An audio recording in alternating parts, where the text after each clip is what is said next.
రోజు రోజుకు మారుతున్న మన సమాజం మూలంగా మన ఆలోచనల్లో మార్పుకు ప్రధాన కారణం మనం తినే ఫుడ్. తరచుగా వీకెండ్స్‌లోనో లేక వర్క్ ప్రెషర్ నుండి రిలాక్స్ అవ్వడానికి ఉద్యోగులు మనం రెస్టారెంట్‌లకు వెళ్ళేటప్పుడు గానీ, లేదా లగ్జరీ ఐటెమ్స్ కోసం తింటూ ఉంటాము.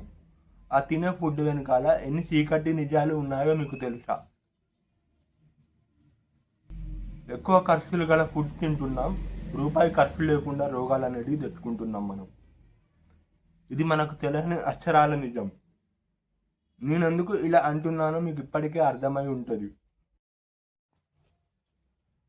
మనకు బయట ఫుడ్ దొరికే items like KFC food court కావచ్చు, లేకపోతే రెస్టారెంట్ కావచ్చు, పీకాక్ రెస్టారెంట్ లాంటి ఎన్నో పెద్ద పెద్ద రెస్టారెంట్లు ఉన్నాయి మన మార్కెట్‌లో. కానీ అందులో ఏమేమి కలుస్తున్నాయి, మనము ఏమి తింటున్నాము అనేది మీకు తెలుసా? బయట మనకు దొరికే బిర్యానీలు కావచ్చు, కేఎఫ్‌సి చికెన్ పీసులు కావచ్చు, పిజ్జాలు, బర్గర్లు మొదలైనవి రెస్టారెంట్లలో, స్టోర్లలో ఉండే పదార్థాలు కావాలంటే జనరల్‌గా ఒక ఫ్యామిలీకి ఎంత ఖర్చు అవుతుందో తెలుసా? 1000 నుంచి 2000కు పైగానే ఖర్చు అవుతుంది. మనం ఎంత లగ్జరీ రెస్టారెంట్లు, స్టోర్లలో తినే ఫుడ్ చూడడానికి బాగానే ఉంటుంది. కానీ పైన పటారం లోన లూటారం. దీనిని తయారు చేసేది పామ్ ఆయిల్, రకరకాల కెమికల్ పదార్థాలు మరియు రసాయనాలు కలిపి తయారు చేస్తున్నారు.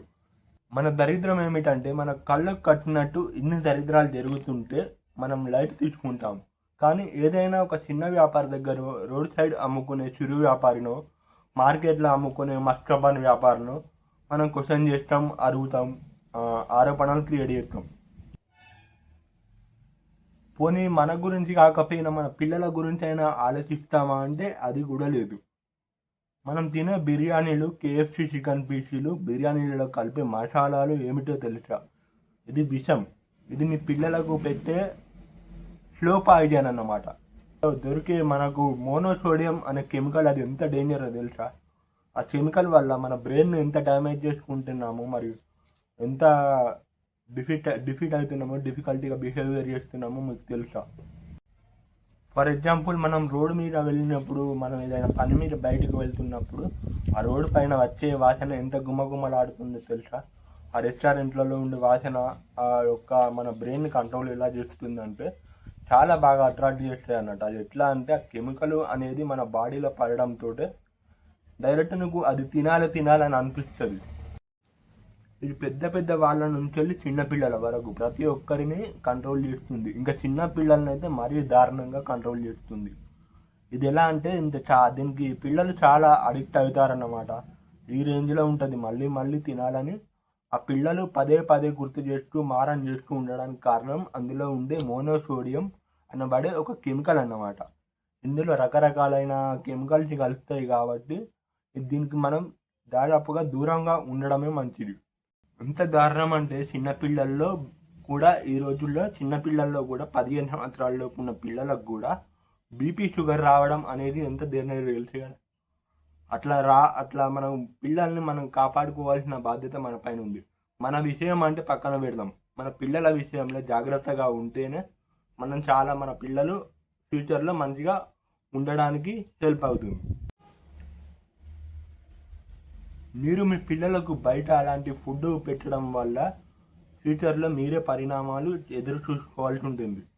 కాకపోతే మీరు మీ పిల్లల్ని జాగ్రత్తగా చూసుకోండి దయచేసి. మీ పిల్లల్ని జాగ్రత్తగా చూసుకుంటేనే వాళ్ళు రేపు మంచిగా ఆరోగ్యంగా ఉండి మిమ్మల్ని మంచిగా చూసుకుంటారు.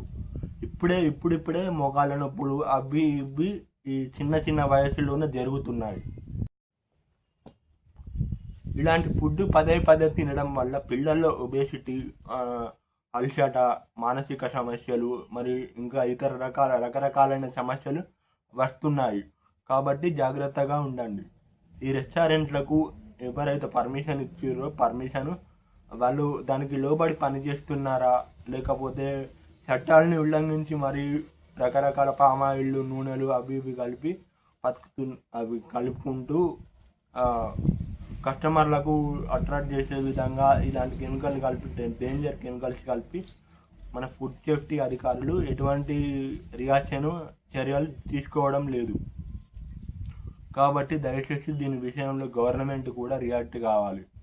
గవర్నమెంట్ రియాక్ట్ అయితేనే పిల్లల ఆరోగ్యంతో చెలగాటం ఆడకుండా ఉంటారు. పిల్లలు పెద్దలు ప్రతి ఒక్కరి ఆరోగ్యం భద్రంగా ఉండాలంటే మనం మంచి ఫుడ్ తినాలి. మంచిగా తింటేనే మన ఆరోగ్యానికి బలంగా ఉంటాము. మనం బలంగా ఉండడానికి హెల్ప్ అవుతుంది. ఆ ఫుడ్ అనేది ఎప్పుడో ఒకసారి తినడం ఓకే, కాకపోతే తరచుగా ఊకే తినడం వల్ల అడిక్ట్ అయిపోయి మన ఆరోగ్య పరిణామాలకు దారితీస్తుంది. ఆరోగ్యం పాడు చేసుకోకుండా ఉండండి దయచేసి. ఇక్కడ రియాలిటీ ఏమిటంటే, మన ఈ రెస్టారెంట్లు బిజినెస్ పరంగా కానీ లాభాల్లో మాత్రమే దూసుకుపోవడానికి ట్రై చేస్తాయి కానీ ఈ ప్రజల ఆరోగ్యంతో చెలగాటం ఆడుకుంటూ ఉంటాయి కానీ మనతోటి వీళ్ళకు ఏమీ అవసరం లేదు. మన ఆరోగ్యపరంగా ప్రతి ఒక్క రూల్ ఫాలో అవ్వడానికి అనేది ఛాన్స్ లేదు. ఎందుకంటే ఇప్పుడు ఉరుకులు పరుగుల జీవితం కాబట్టి ఏది చేసినా కానీ డబ్బుతోటే డిపెండ్ అయ్యి చేస్తున్నారు కాబట్టి డబ్బు కోసం ఎంత దారుణాలకైనా కొందరు రెస్టారెంట్ ఓనర్లు కావచ్చు, కొందరు బయట అమ్ముకునే ఫుడ్ షాప్స్ వాళ్ళు కావచ్చు, అవి హైజీనిక్గా ఉందా లేదా అనేది చెక్ చేసుకొని తీసుకోవాలి. మనం కూడా జాగ్రత్తగా ఉంటేనే మన ఆరోగ్యం కూడా జాగ్రత్తగానే ఉంటుంది. లేదంటే మనం హాస్పిటల్లో పాలు అవి రకరకాల ఇబ్బందులు ఎదుర్కోవాల్సి వస్తుంది. మరి లక్షల్లో మన హాస్పిటల్ ఫీజుకే సరిపోతాయి. హాస్పిటల్ ఫీజు కట్టడం ఎంత కష్టమో తెలుసు. ఒక సగటు సామాన్యుడు హాస్పిటల్లో జాయిన్ అయితే ఆ పెయిన్ ఎలా ఉంటుందో తెలుసు. కాకపోతే ఈ గవర్నమెంట్ కూడా అందరినీ దృష్టిలో ఉంచుకొని పనిచేయవలసిందిగా కోరుతూ ఉన్నాను. Thank you. జై హింద్.